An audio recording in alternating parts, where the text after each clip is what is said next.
Fulham have had a really successful season so far. They're 9th in the table, they are going to avoid relegation, and there's even a chance they might get European football. But there's a confusing thing about their success this season, and that is that their underlying numbers suggest they should be much lower in the table. But before we get to that, let's just have a think about how Fulham play. So on the board in front of me here, I've got Fulham as they line up in most of their games this season, which is a 4-2-3-1 structure.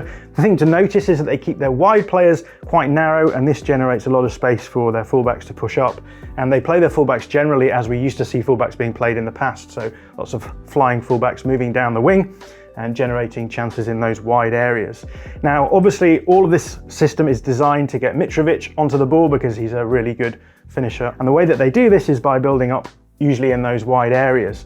Now, we've got Andreas Pereira as a nominal 10, but actually in possession, he loves to drift out onto the left-hand side, and this leaves a little bit of space for Harrison Reed to push forward, and then Pellegrini can just sit as a stopper here. So what you end up with then is these triangles of players in the wide areas, one on each side, and the general principle is that you should be able to pass the ball around, pass it around the opposition players, keep the ball and move it further down the field. And the general principle is that you want to get the ball high in the final third in the wide areas so that you can cross the ball into Mitrovic, who is an incredible finisher. Now, you don't have to go direct. You can also actually use Mitrovic in the build-up play. So sometimes you'll see the ball being passed into Mitrovic here. He'll lay the ball back off to someone like Pereira, and then Pereira has the option of playing it either side into these wide areas. But because we've generated this space for the fullbacks can get high, they can find the ball into the box here. Mitrovic can run in, and the idea then is that he scores. So Alexander Mitrovic is clearly a very important player for Fulham. We can have a look at all of his shots here on the board in front of me. Now you might notice from this shot map that all of the chances here that you can see, the circles are different sizes. Why might that be the case? Well, as you can see on this scale at the top, the bigger the circle, the higher quality that chance is. So as you can see here, the chances in the 6-yard box are given a higher quality than most of the chances outside the penalty area. But what determines the size of these circles? Well, that brings us to the underlying numbers, and more specifically the concept of expected goals. Now, you've probably heard the phrase expected goals because it's everywhere in football at the moment. But what are they? Expected goals is a metric which has been designed by football analysts to help determine the quality of a chance. What these football analysts do is they consider hundreds and thousands of shots across a number of different leagues, across a number of different seasons, and they focus specifically on different factors that may impact the quality of those chances. We've already talked about distance to goal. Obviously, the closer you are to the goal, the more likely you are to score than if you're far away. But there's other factors to consider as well. For example, where's the goalkeeper standing? Where are the defenders standing? Is this going to be a header? Is the ball off the floor? Has the ball come from a cross? And so if we take all of this information into consideration, we can then build a model which will attach a numerical value to every chance that is created, and that value will be a number between 0, which means it's impossible to score, and 1, which means it's impossible to miss. Now, penalties are a really good example of this because in the Premier League, 80% of penalties taken are scored. And so what we can do is we can attach an expected goal value to a penalty of 0.8. That means 80% of the time you would expect that chance to hit the back of the net.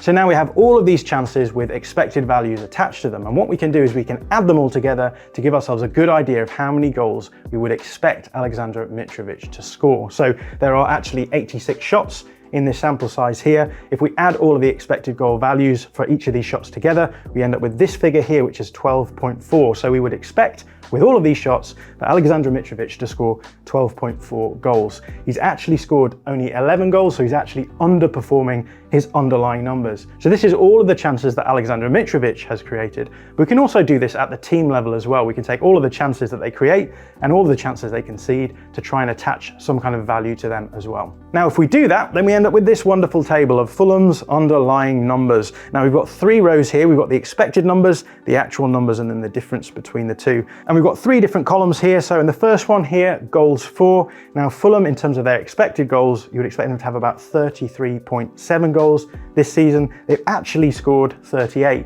So that means they're overperforming to the tune of about 4 goals. So that's already some overperformance there. Goals against, well, we've got an expected value of around 44.9, so that means on the basis of the chances that Fulham have conceded, you expect them to concede around 45 goals.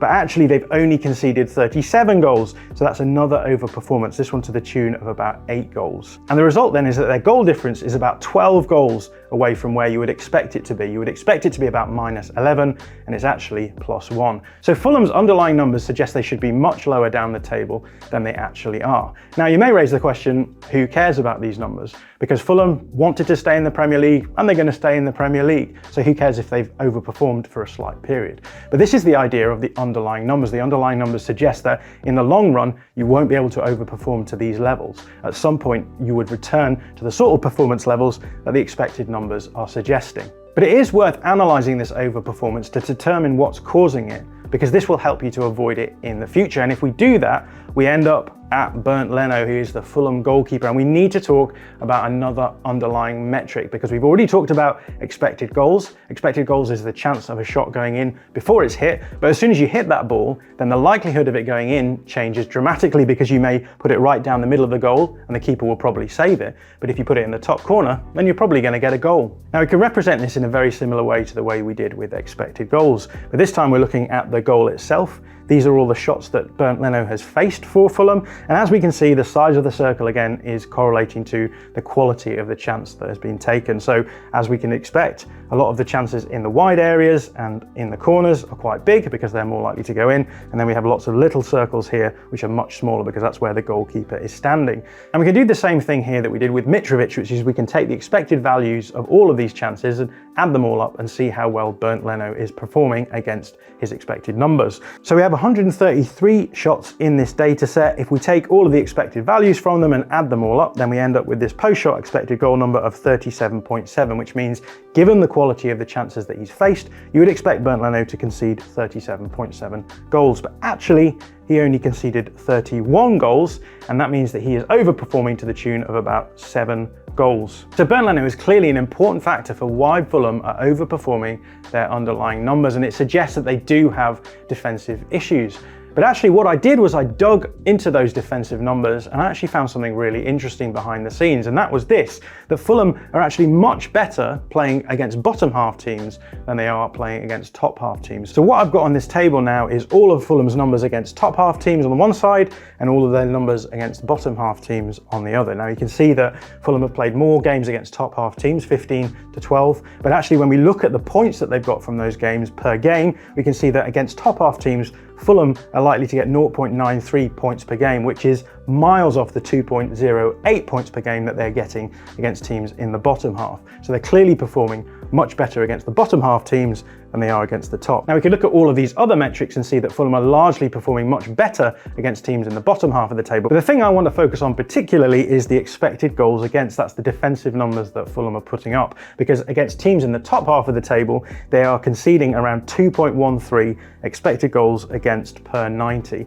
which is about an expected goal more than they're conceding against teams in the bottom half of the table. So what this means is that against teams in the top half of the table, you'd expect Fulham to concede around 2 goals per game, but against teams in the bottom half of the table, you'd only expect them to concede around 1, which is a massive difference. So the big question is, why are Fulham much worse defensively against the top half sides than they are against the bottom half sides? And to answer that question, we need to go back to the tactics board. So here's Fulham as they line up out of possession, where they were a 4-2-3-1. In possession, what happens is that Pereira pushes up alongside Mitrovic. And what they're going to do is they're going to press quite high up the field. Pereira and Mitrovic are actually going to locate themselves around the pivot player of the opposition, and they're going to operate what I call a pendulum press. So what's going to happen is that if the opposition keeper passes the ball out to this centre back, then Mitrovic, as the closest to the ball, is going to curve his run in here to try and close this player down. And the idea is to force them out into the wide areas so that Fulham can then jump up on all of these players and make it difficult for the opposition to build up. Now, if the centre-back here doesn't actually pass it to the full-back, what can happen is it could go back to the goalkeeper, and the goalkeeper could pass it to the other side. Now, what's going to happen is we're going to have Pereira now stepping up here, curving his run, again, to try and force this player into the full-back area.